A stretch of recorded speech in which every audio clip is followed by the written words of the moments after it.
Di tengah hiruk-pikuk sejarah yang ditulis dengan tinta merah, ada cerita yang sering terabaikan, sebuah kisah tentang keberanian, harapan, dan kesedihan yang tak kunjung sirna. Dalam perjuangan megah untuk meraih kemerdekaan Republik Indonesia, banyak pejuang laki-laki yang tampil di garis depan. Tetapi di balik itu, ada sosok perempuan yang melawan arus, menantang norma, dan mengukir nama dalam sejarah. Dia adalah Desinn Nio, seorang wanita yang tidak hanya menjadi saksi sejarah, tetapi juga bagian dari perjuangan yang akan dikenang selamanya. Desinn Nio lahir di Wonosobo, Jawa Tengah, pada masa yang penuh dengan ketidakpastian. Di tengah budaya patriarki yang menganggap wanita hanya sebagai pendukung, Nio tumbuh dengan rasa penasaran dan semangat yang membara. Dia adalah anak yang cerdas, penuh impian, dan tak pernah puas dengan batasan yang ditetapkan oleh masyarakat. Di dalam hati kecilnya, Nio selalu merindukan kesempatan untuk menunjukkan bahwa perempuan juga memiliki kekuatan yang sama untuk berjuang demi kebebasan dan keadilan. Ketika Belanda kembali menjajah, situasi menjadi semakin genting.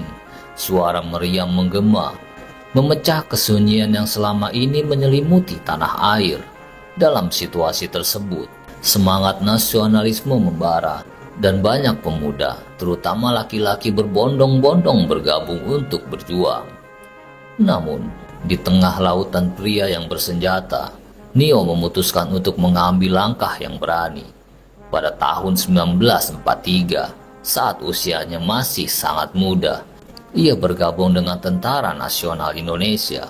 Keputusan ini bukan hanya sekedar pilihan, itu adalah panggilan jiwa yang tak bisa ia abaikan. Bergabung dalam Kompi 1 Batalion 4 Resimen 18 di bawah komando Soekarno, Nio menghadapi tantangan yang luar biasa. Ia menjadi satu-satunya perempuan di antara prajurit yang sebagian besar adalah seorang pria. Rasa bangga dan ketakutan berbaur dalam dirinya. Dalam hati kecilnya, ia bertekad untuk menunjukkan bahwa gender bukanlah penghalang bagi seorang untuk berjuang. Namun, ketika ia tiba di markas, kenyataan berbisik keras bahwa dunia perang bukanlah tempat yang ramah bagi perempuan. Di awal keterlibatannya, Nio tidak diberikan senjata api. Sebagai wanita, ia diharapkan untuk berada di belakang, merawat yang terluka, menjalani peran yang dianggap lebih pantas. Tetapi Nio dengan semangat juang yang membara, tidak mau terpuruk dalam stereotip. Dengan alat-alat sederhana seperti golok, bambu runcing, dan tombak, dia berusaha berkontribusi maksimal. Setiap kali dia turun di lapangan, suara hatinya berteriak, "Aku di sini untuk berjuang dan perang." Suatu ketika, saat pasukan Belanda menyerang, sebuah kesempatan emas muncul dalam situasi yang penuh ketegangan, di mana detak jantung terasa seperti dentuman meriam.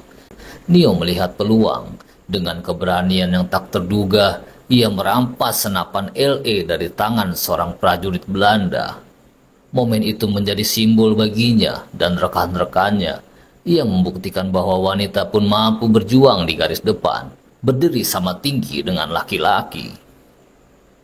Momen-momen heroik itu tidak bertahan lama. Sebagai satu-satunya perempuan dalam kelompoknya, Nio ditugaskan sebagai juru rawat. Meskipun ia merasakan kehampaan ketika tidak lagi bertempur, ia menerima tugas itu dengan sepenuh hati. Keterampilan merawat luka menjadi keahliannya. Tetapi di balik setiap luka yang ia obati, terdapat luka di dalam hatinya sendiri. Melihat rekan-rekannya bergeletakan, terluka parah, atau bahkan tewas di hadapannya, mengingatkan Nio bahwa perang bukanlah hal yang glamor.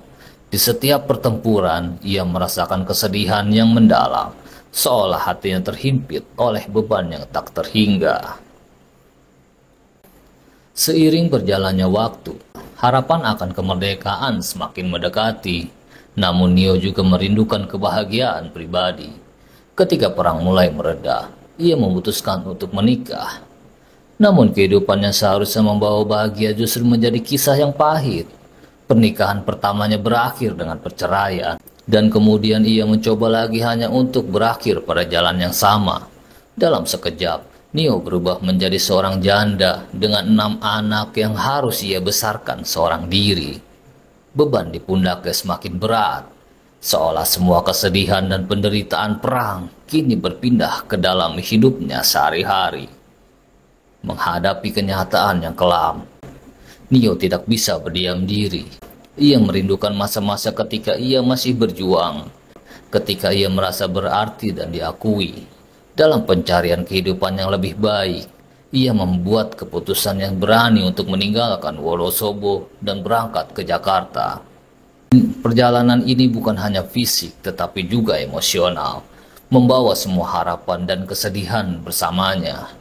Di Jakarta, Neo berharap bisa menemukan peluang baru, tetapi kenyataan di sana ternyata lebih kejam. Dalam kerumitan ibu kota, dia merasakan kesepian yang mendalam. Tanpa dukungan dan sumber daya yang memadai, ia terpaksa mencari nafkah dengan bekerja yang tak menentu, berjuang untuk menghidupi 6 anaknya. Kehidupan di Jakarta penuh dengan ketidakpastian. Di tengah kota besar yang menyimpan segudang harapan, ia merasa terperangkap dalam bayang-bayang diskriminasi. Sebagai seorang perempuan dari suku Tionghoa, ia merasakan kesulitan untuk mendapatkan akses yang layak, baik dalam mencari pekerjaan maupun dalam mendapatkan pengakuan atas jasanya sebagai pejuang. Setiap hari adalah perjuangan baru, dan Neo harus berhadapan dengan stigma yang menghalanginya. Kesedihan dan ketidakadilan membayangi langkahnya, tetapi ia tidak pernah menyerah. Setelah hampir 1 dekade berjuang di Jakarta, pada 29 Juli 1979, momen yang ditunggu-tunggu tiba. Dengan harapan yang bergetar di dalam hati, Neo menerima surat keputusan dari Mahkamah Militer Yogyakarta, mengakui dirinya sebagai perjuang aktif dalam kemerdekaan Indonesia. Tanda tangan Kapten CKH Soekarno SH dan pejabat lainnya yang tertera di surat itu. Dan seolah-olah seluruh perjuangannya terbayar. Namun di balik pengakuan itu, Neo tidak dapat menahan air mata.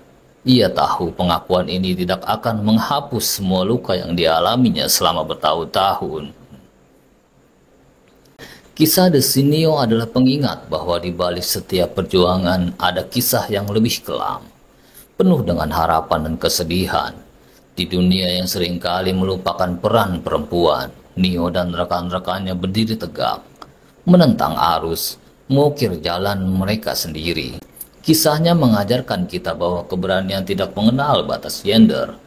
Keberanian terletak dalam hati, yang berjuang meskipun dikhianati oleh keadaan.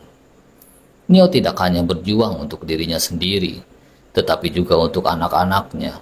Untuk generasi mendatang, ia ingin membuktikan bahwa meskipun dunia mungkin melupakan mereka, semangat juang para perempuan seperti dirinya tak akan pernah padam. Di dalam setiap tetes keringat air mata, Neo menanamkan harapan untuk dunia yang lebih adil, di mana perempuan diakui dan dihargai, dan di mana suara mereka didengar di panggung sejarah. Di akhir perjuangannya, meski Neo telah mendapatkan pengakuan sebagai pejuang, dia tetap merindukan ketenangan dalam hidupnya.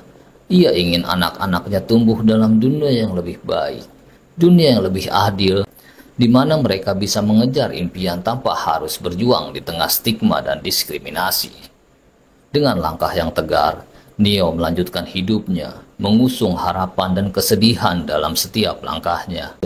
Kisahnya menjadi sebuah pelajaran berharga, bahwa meski sejarah sering menempatkan perempuan di bayang-bayang, mereka tetap memiliki peran penting dalam perjuangan dan kebangkitan bangsa. Dan dengan demikian, kisah Desi Neo akan terus hidup, mengalir dalam jiwa setiap perempuan yang berani bermimpi, berjuang dan melawan ketidakadilan. Di setiap sudut Indonesia, di setiap hari yang mendengar kisahnya, Neo akan selalu menjadi simbol keberanian, harapan, dan ketahanan yang abadi. Sejarah tidak hanya ditulis oleh mereka yang memegang senjata, tetapi juga oleh mereka yang berjuang dengan hati, seperti The Sinio.